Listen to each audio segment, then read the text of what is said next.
जय राम जय जय राम. श्रीराम जय राम जय जय Ram. 9 August. ज्याला समाधान तो भाग्यवान.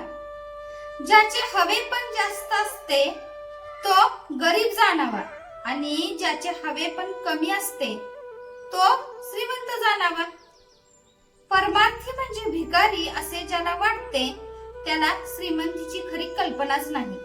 ज्याला नेहमी समाधान वाटते तोच खरा श्रीमंत. आमचा आधार पैशाचा तो आज आहे आणि उद्या नाही. पायाचं जिथे डळमळे तिथे इमारत कुठे पक्की होईल.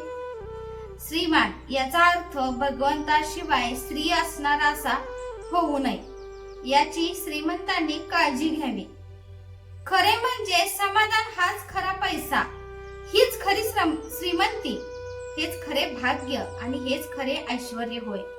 ज्याला समाधान जास्त तो जास्त भाग्यवान समजावा.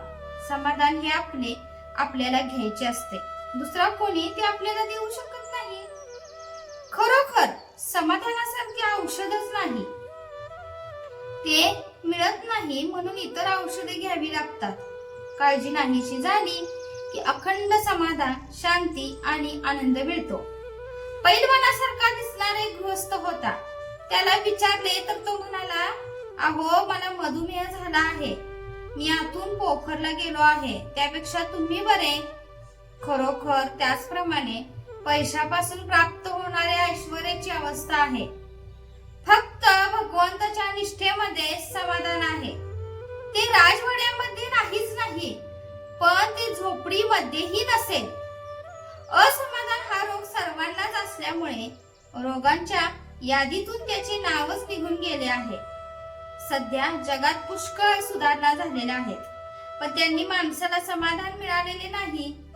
जीवन सुखी न होता मनाला जिच्यामुळे हुरहुर लागते ती सुधारणा कसली. व्यक्ती काय किंवा समाज काय यांची सुधारणा घडवून आणायला चित्त स्थिर झाले पाहिजे. चित्ताची ही स्थिरता धर्माशिवाय येणे शक्य नाही. हल्लीचे तत्वज्ञान नुसते अभ्यासी आहे, अनुभवाचे नाही, म्हणून त्याने खरे समाधान लाभणार नाही.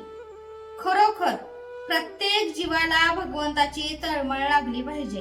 भगवंताशिवाय जो राहतो त्याला सुख दुःख येते, आणि सुख म्हणजे तरी काय, दुःखाची कमतरता ते सुख.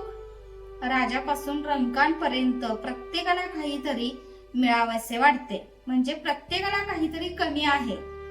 पण कुणी असा विचार करीत नाही की जे आज कमी आहे ते पूर्वी आपल्याजवळ असताना तरी आपण सुखी होतो का. याचे उत्तर नाही असेच मिळते. ताजी जिलेबी कल्पनेने खाण्यापेक्षा शिळ्या जिलेबीचा तुकडा प्रत्यक्ष खाण्यामध्ये जास्त समाधान आहे. बुद्धीचा आनंद हा उपाधीचा आणि कल्पनेचा आनंद आहे. भगवंताचा आनंद हा उपाधी रहित आहे.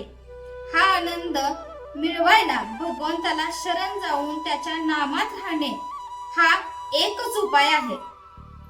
जय जय रघुवीर समर्थ. आजचे बोधवाक्य. नामस्मरणाच्या योगाने आनंदाचा आणि समाधानाचा लाभ सहजी होतो यात शंकाच नाही.